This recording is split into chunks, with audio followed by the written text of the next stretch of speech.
Unsa ika-istorya nimo nga gidakop na si Kuan? Mirisi. Mirisi. Nga naman Mirisi. Dong, Magkita rami unya ni Torres. magkita mo ni Torres? Oh, ako nang upawan. Ah. Ano masasabi mo na si Duterte hinuli na? Mirisi. Aba? Para sila nagtampo sa bigas. Nagtampo sa bigas? Oo. Lalo magugulo ang Hindi ka Pilipinas. nalulungkot? Magugulo ang Pilipinas. Talaga? Lahat ng mga loko lalabas na ngayon.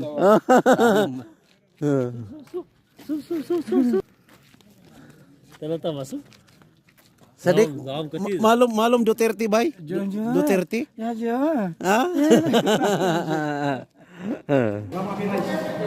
Carolex. Carolex. Ano masasabi mo sa ano? Aywa, miyanta. Ano? Magkita lang kami. Magkita kayo? Carolex, ano masasabi mo kay Duterte na inuli na? Ha? Bukan mo ako, John. Sirain mo sa sakya mo. Sira na nga eh. No comment bay?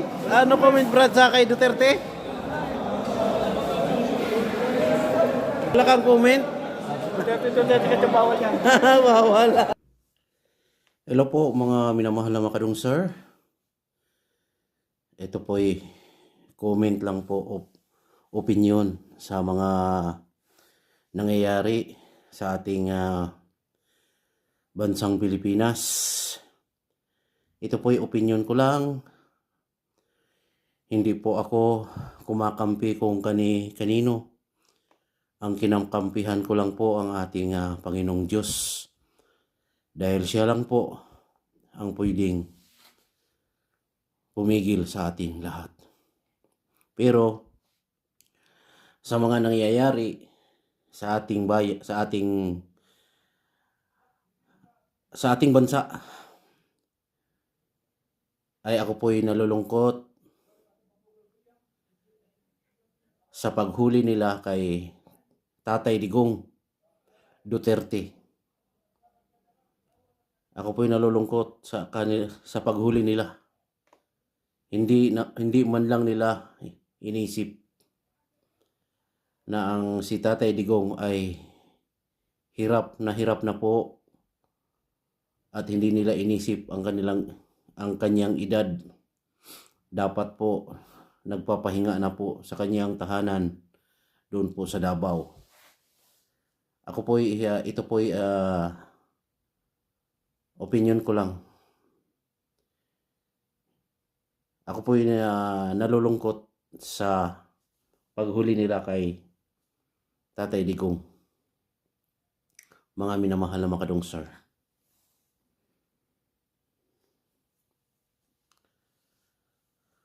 At hindi ko na lang sabihin kung ano po ang magandang nagawa ni Tatay Digong.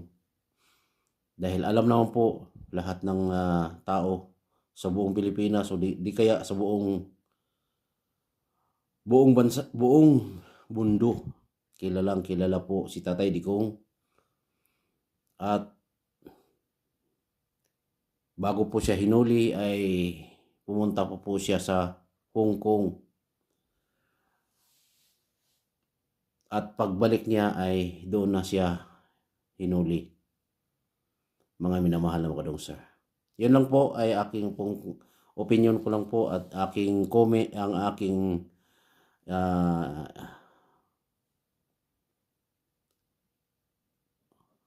opinion lang po sa ang aking pinahayag ngayon.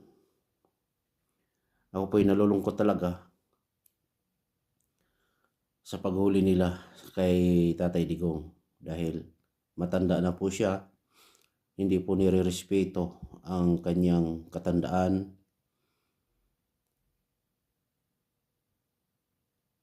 Kapwa po Pilipino ang naghuli sa kanya. Kaya hanggang sa muli po nating mga upload na videos. Maraming salamat po sa inyong panonood. Naway ipanalangin po natin, ipag-pray po natin ang kaligtasan ng ating minamahal na Tatay Digong Duterte. Hanggang sa muli po nating mga videos. Ito po ang inyong lingkod, Dong Sir Adventure.